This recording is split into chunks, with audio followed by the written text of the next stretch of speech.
வணக்கம் மக்களே, welcome to மகாஸ் kitchen. என்னோட சேனலை இப்போ தான் ஃபஸ்ட் டைம் பார்க்குறீங்கன்னா மறக்காமல் என்னோட சேனலை லைக் பண்ணி சப்ஸ்கிரைப் பண்ணிக்கோங்க. இப்போ தான் நான் போடுற சின்ன சின்ன சமையல் வீடியோஸ்லாம் உங்களுக்கு நோட்டிஃபிகேஷனில் வரும். இன்றைக்கி என்ன ரெசிபி பார்க்க போகிறோன்னா தக்காளி வெண்டைக்காய் புளிமண்டி தான் பார்க்க போகிறோம். தயிர் சாதம், சாம்பார் சாதம், ரசத்தோடு சாப்பிட்றதுக்கு ரொம்ப சூப்பராக இருக்கும். நீங்களே இதை உங்கள் வீட்டில் ட்ரை பண்ணி பாருங்கள். இப்போ எப்படி செய்யலான்னு பார்க்கலாம். ஒரு கடாய் அடுப்பில் வச்சுட்டு கொஞ்சமாக எண்ணெய் சேர்த்துக்கோங்க. கடுகு கொஞ்சம் சேர்த்துக்கோங்க.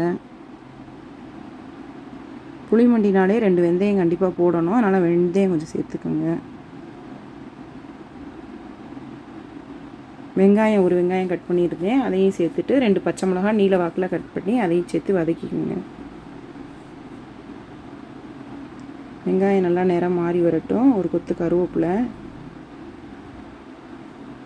2 சின்ன சைஸ் தக்காளியை நல்லா பொடியாக கட் பண்ணி அதையும் அதோடு சேர்த்து நல்லா வதக்கி விடுங்க.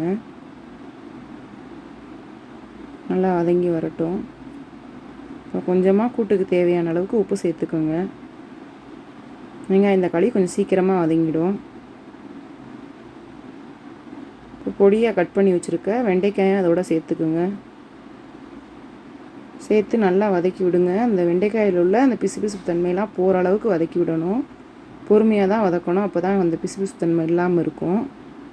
இல்லைன்னா ஒரு மாதிரி சாப்பிடையில் விழுவிழுன்னு இருக்கும். நல்லா வதக்கிட்டிங்கன்னா அந்த மாதிரி இருக்காது. இப்போ நல்லா அந்த பிசுலாம் போயிடுச்சு. இப்போ 1 ஸ்பூன் அளவுக்கு நான் வீட்டு குழம்பு மிளகாத்தூள் சேர்த்துருக்கேன். இந்த மசால் பொடியும் அதோடு சேர்த்து நல்லா வதக்கி விடுங்க. பச்சை வாசனை போகட்டும். இப்போ ஊற வச்சுருக்க புளி கரைசலை கொஞ்சமாக சேர்த்துக்குங்க.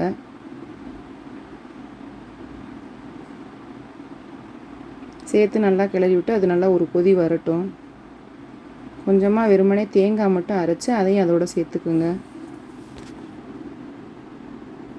தேங்காய், புளி, வெங்காயம், தக்காளி எல்லாம் சேர்ந்து நல்லா கூட்டு ரொம்ப சூப்பராக வந்திருக்கு. நீங்களும் இதை உங்கள் வீட்டில் ட்ரை பண்ணி பார்த்துட்டு எப்படி வந்துச்சுன்னு சொல்லுங்கள். மறக்காமல் என்னோடய சேனலை லைக் பண்ணி சப்ஸ்கிரைப் பண்ணி வச்சுக்கோங்க.